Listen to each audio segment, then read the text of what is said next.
Nasugatan po ang isang binatilyo sa Vigan sa Ilocos Sur matapos aksidenteng mabaril ng paltik na kanyang napulot at tapos ay itinago sa loob ng unan.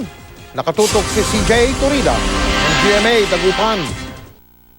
Muntik nang mauwi sa peligro ang buhay ng isang binatilyo dahil sa napulot na baril sa barangay Mindoro, Vigan City, Ilocos Sur. Nagsisisi raw ang 14 anyos na si John Rabe dahil hindi agad ipinaalam sa ama ang baril na napulot sa dalampasigan. Bangkong biniro ni Manong ko Baybay. Ayon sa biktima, hinahanap niya noon ang kanyang kuya sa dalampasigan bandang alas 3 ng madaling araw. Nang makita raw niya sa buhanginan ang isang homemade caliber 38 o paltik. Pinulot daw niya at inuwi ito.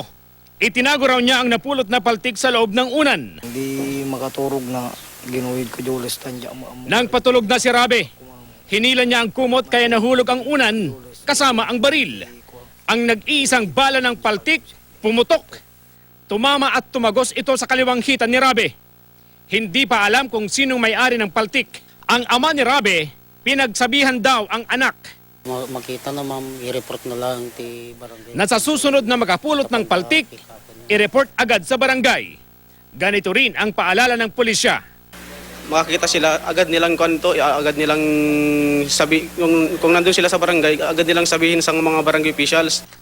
Nagpapagaling na sa ospital ang binatilyo. CJ Torida, nakatutok, 24 oras.